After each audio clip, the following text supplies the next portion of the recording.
Hi one and all. First off, thank you very much for all the positive comments on the last series of videos, all 10 of them.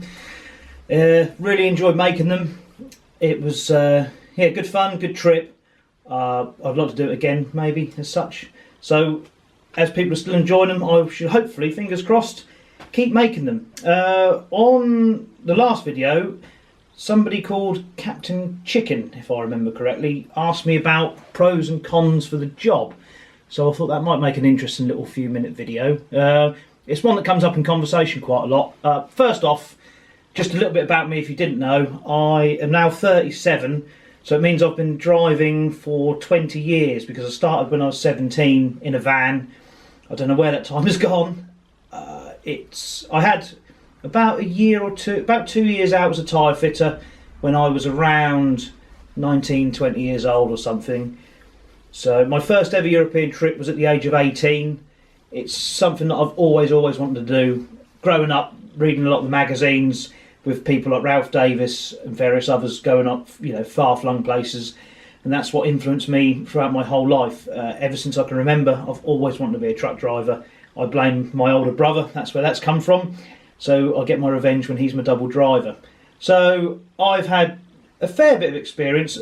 When I say my first European trip was at 18, I only did about 6 trips or so. Then there was quite a large gap before I went abroad again because the company, they lost the work, blah, blah, blah, I changed jobs. And then it just sort of never really came about until I finally got back on, into Europe with Trans Am, which is half the reason of going there. Didn't really realise as such that they did music and whatnot. That's just a bit of an added bonus. So I've been there 12 years now, which has just flown past. It really has, and I do really enjoy it. So the pros and cons, I can only speak from a personal experience with regards to this job. I know friends who are on European work for general haulage as such. They can go away for however long and then they get back, have 45 hours off, and then they're off again, unless they've booked holiday and things like that. I think if I was to do a regular type of job, kind of 3 weeks away and a week off would suit me possibly. I mean, I'm not too fussed about how long I'm away, but I do like to have a bit of time off on block as such. I know another company that I think they do 7 weeks out and then a week or a fortnight off, something like that. So what I like about this job, so a pro for me is it's the time off, I guess. I've kind of worked out before. I mean, me and Sam had best part of a month off in January. So that's a whole, generally, so if you do 4 weeks holiday a year, that's kind of that all gone. And we've now got into, I think, our 4th week off now. So kind of had 8 weeks off, plus, week here and there in between. So roughly, if I can work 9 to 10 months of the year, that's enough for me to earn. I don't want to be a millionaire. I'm never going to be one, so I'm not overly fussed about that. So as long as I earn enough, keep the wall from the door to be able to go off on holiday, etc., etc., then I'm happy and just have a bit of time off. So another pro is the money is quite good where I work. I'm not going to go into it too much, but it compares with other driving jobs, probably a little bit better. Now, there are some in the industry that earn a bit more, and there's certainly some that earn quite a bit less. I'm happy where I am. I'm not out to make £1 million. So, and it's local to me. I don't have to travel too far to work, and they just leave you to get on with it. It's all fairly relaxed and so on and so forth. So I think they're quite a good company to work for.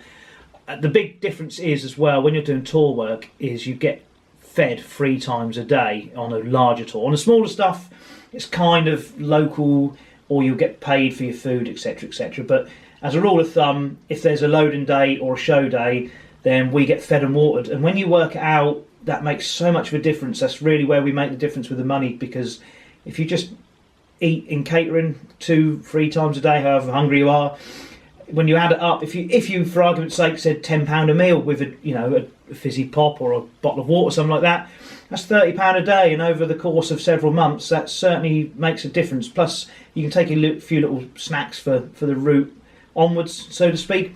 So that's really where it makes quite a difference with our wages, is being fed and watered.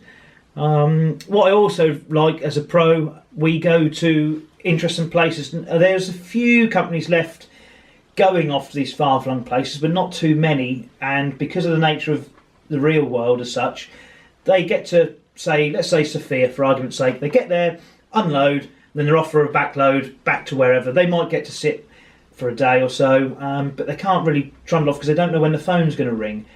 So it's kind of, if you're weekended, it's a bit different, but then you've got the security of the truck, whereas we've got security generally. So we get to go to these interesting places, and we quite often, not all the time, but quite often get time off to actually go and have a little bit of an explore, which is brilliant because you're kind of getting paid to travel. I know it's not the same. It's not the same as being on holiday, but if you can just get out in the city for a few hours and go and see a few sites, then that's quite a result in my opinion.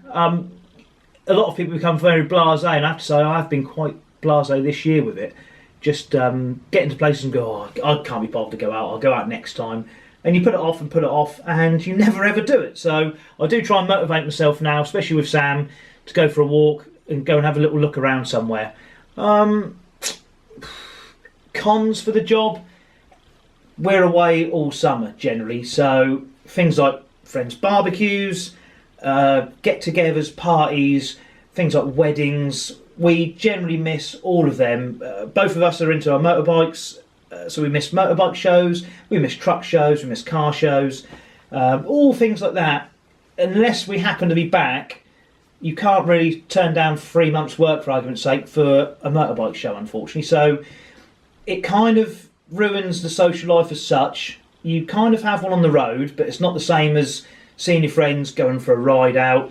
So especially in the summer, missing getting out on the bikes, and for myself personally, missing some of the diving as such. Certainly around the UK, you need to be going summer, late summer because of the weather, although the visibility is affected. So that is quite a major con of the job. But I knew that when I started, and I guess Sam has, or did as well, I should say. So that really, to me, is the biggest con. It's also can be unpredictable work-wise as such, because it's not a regular 9 to 5 or regular sort of work. You might not know when the next job's coming in, so you kind of have an inkling as such, and now once you've been there a while, you kind of know job to job as such what's going to be possibly happening. But things change, things get cancelled. Prime example, Lady Gaga last year, they all went out, got loaded the gear up, I believe, and were heading for Barcelona. All got the phone call, whoa, don't go any further. Whole tour was cancelled. So it was going to be about 2 months or something like that. All the guys end up with a week, and then because of the time of year and everything's allocated and gone out, they then got no more work. So you've then got to go and find something else, etc., etc. So for somebody who needs regular, constant income, this isn't really the career path for them, unfortunately, because if you've got a mortgage or something like that and a job gets cancelled, that's just the way it goes. So that can be a bit of a con, but I kind of quite like it. It's nice to have the unpredictability, and also just right, I'm having a month off, and just being able to say, right now I don't want to work, I'm having a month off. That's good enough for me. So really, I've been thinking for the last few days about pros and cons. I can't really think of any others off of the top of my head. So by all means, if you've got any other type of question with regards to that, just leave me a comment and I'll try and get back to you. I mean, obviously, personal sensitive stuff I'm just not going to answer and things like that. But just general questions, just please leave me a comment and I do try and get back to everybody if I can, even if it's just a thank you. So I'm going to wrap this up. I'm going to go make myself a brew, and I'm off to Norwich because I am currently doing my instructor level for Paddy. So when I've got time off, I can hopefully teach people to dive and actually get paid for it. That's the sort of rough plan as such. So just taking the diving to another level. So I better make myself a cup of tea, get myself organised. Thanks for watching. Like I say, any comments, just leave them there, and I shall do my best to get back to you. I hope you enjoy the rest of your day.